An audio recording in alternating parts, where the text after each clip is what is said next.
Olá, começa agora o Religare Conhecimento e Religião. O que provoca o trânsito religioso entre católicos e evangélicos na direção do espiritismo?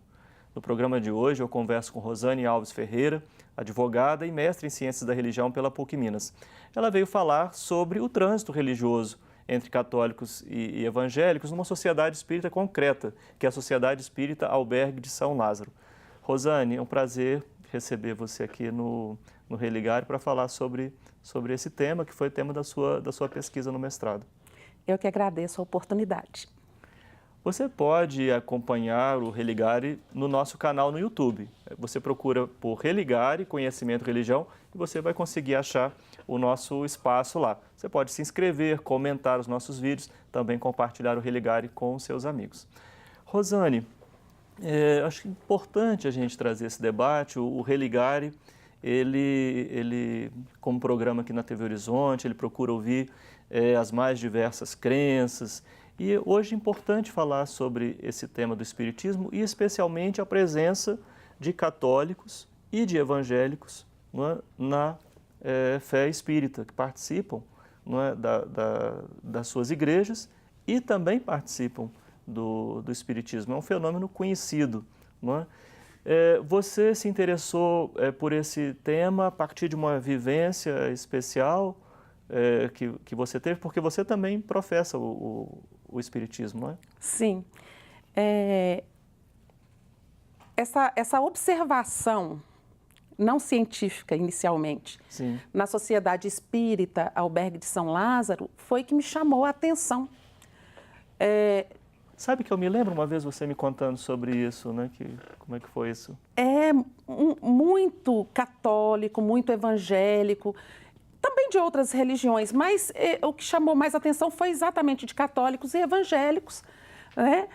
Porque eu ficava pensando, como pode eles se sentirem tão tranquilos, ou pelo menos aparentarem tanta tranquilidade na absorção de tudo o que é vivenciado dentro da doutrina espírita, se a religião que eles professam se contrapõe em alguns postulados, como a reencarnação, como a comunicação dos mortos com os vivos, não é?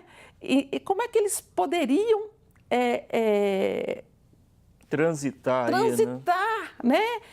Absorver isso com tranquilidade. Isso me chamava muita atenção.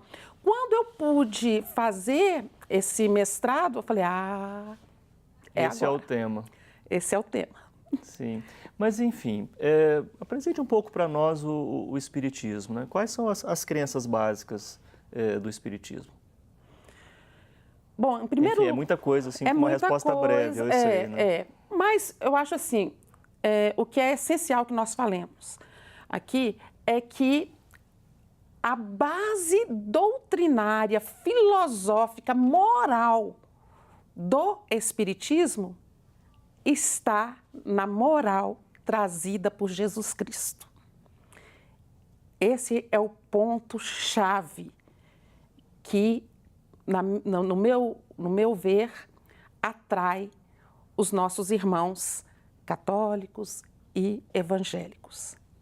Entendo. Então, Jesus Cristo, para o Espiritismo, é o ícone do Espiritismo, é Jesus Cristo. E todo o ensinamento que ele trouxe. E com isso, não há diferença no que creem os católicos e os evangélicos, no que diz respeito à moral cristã, a parte moral. Vamos precisar isso, que diz respeito à moral. A moral. Jesus cristã. É Deus? Para o espírita, não. Ele é o Cristo de Deus. E o que significa no espiritismo? O ungido. Aquele que tem a outorga do Pai para governar o planeta Terra. Então, para o espírita, Jesus não é Deus, mas o fato de ele não ser Deus não diminui em nada a autoridade que ele tem sobre todos os humanos. É por esse caminho que o espírita se sente parte do cristianismo, da tradição cristã. Exatamente. O espírita se sente um cristão. O espírita se entende cristão por isso, por ter como a base do caminho a seguir os passos trilhados e deixados por Jesus, o Cristo de Deus. Você falou de outros dois aspectos logo no início da nossa conversa, que é a questão da reencarnação, que é então um entendimento sobre a vida, né, e também vida após a morte, e comunicação entre vivos e mortos. Assim, como que basicamente é a doutrina da reencarnação no Espiritismo? A reencarnação para o Espiritismo é a oportunidade que é dada por Deus ao espírito de estar sempre melhorando. O espírito é eterno. Os corpos que esse espírito habita não são eternos. É como se o corpo físico fosse uma roupa, que quando se torna rota, tem que ser trocada. Mas o corpo que veste aquela roupa é o mesmo, não é? Então, o espírito é o mesmo, é aquele que foi criado e que vai continuar indo e vindo quantas vezes se fizerem necessárias para o seu aprimoramento, para o seu enriquecimento, para o seu crescimento como ser humano. Em outras tradições de sabedoria, essa questão do desenvolvimento do espírito prevê, inclusive, uma reencarnação em animais, em plantas, né? Ou são outras tradições. No espiritismo, o kardecismo, por exemplo, não pensa dessa forma. Não. O espírito, quando ele se torna, né, quando é humano, ele não retroage para o espiritismo. Será sempre humano. Né? Sempre na forma humana. Então, ao reencarnar, não vai reencarnar como um animal, não. Será sempre na forma humana. É diferente de outras tradições. Bom, você falava da comunicação também entre vivos e mortos. Vou falar mais desse ponto para a gente voltar, então, ao tema da nossa conversa, que é como católicos e espíritas se entendem, também na prática espírita, convivendo com crenças específicas. Como é que é essa questão da comunicação com os mortos? Isso faz parte do imaginário, né, de muita gente também. O espírita, ele vê isso com muita tranquilidade.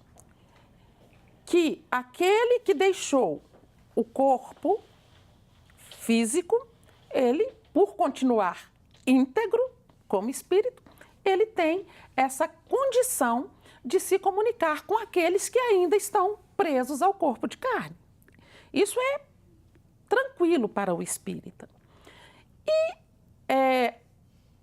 quando começamos a ler muitas obras, observamos que essa crença, ela também existe ali, nos fiéis, né?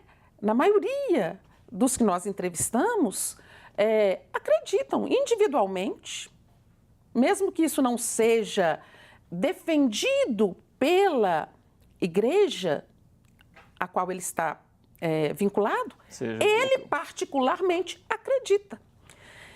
E é muito comum isso, se observarmos, por exemplo, essa devoção às almas, né? Quantas pessoas contam, pessoas católicas, eu vi a alma de fulano. No imaginário católico popular é muito forte. O catolicismo popular, isso é muito forte. Eu vi a alma de fulano, vou rezar para as almas. Isso, na tradução espírita, é tranquilo com relação à comunicação dos mortos. Você acha que isso ajuda a explicar, em parte, o fato do espiritismo ter se desenvolvido tanto no Brasil? E digo desenvolvido tanto porque os números do censo não dizem muito do que é a realidade, né, do segmento espírita. Se os espíritas se declarassem espíritas E se os católicos que frequentam o espiritismo se declarassem espíritas e os evangélicos que frequentam o espiritismo se declarassem espíritas, no censo os números seriam outros. Diferentes. Em geral, as pessoas não falam, a gente pode até voltar nesse assunto, né? Mas você acha que o fato do espiritismo ter, quando chegou aqui no Brasil, ter já encontrado esse caldo cultural de crença nas almas, nos espíritos e tal, isso facilitou esse crescimento aqui no Brasil? O terreno brasileiro era fértil. Porque Não o é Brasil... Não é mais fértil? Não. Eu falo lá no começo e continua fértil, né? Okay. Mas o espiritismo, quando ele chega no Brasil, ele encontra um terreno fértil. Por quê? Quando a família real vem para o Brasil, vem também a nata cultural, aos poucos vem também portuguesa, vem para cá e vai se abrindo esse campo. Então, o espiritismo ele chega ao Brasil bem próximo da codificação. A primeira obra espírita é de 1857, que é o Livro dos Espíritos. Em 1860, o espiritismo já estava aqui no Brasil. Nossa, então, quase que simultaneamente. Né? Junto, né? E o que acontece? Chegam os imigrantes que vêm para o Brasil, eles... A Ângela Vilhena, ela fala isso muito bem. É uma pesquisadora? É uma pesquisadora. Ela tem uma obra que se chama Espiritismos. Muito bom, porque ela percorre esse caminho, sabe? Ela começa a olhar que os judeus que chegam aqui, eles não chegam e param aqui nesse ponto. Eles saem daqui, vão lá para o outro ponto, vão para outro. Os budistas, os protestantes, e para onde eles vão, eles levam a bagagem deles, a bagagem cultural, a bagagem religiosa. Cada passo desses, daqui para ali, é semente. É semente. E isso facilita. Sim. Bom, vamos ver nesse caminho, então, como é que chega o espiritismo no Brasil. Vou chamar um intervalo. Nós estamos conversando sobre a mobilidade entre católicos, evangélicos, na tradição espírita. Nós vamos fazer um breve intervalo, voltamos já.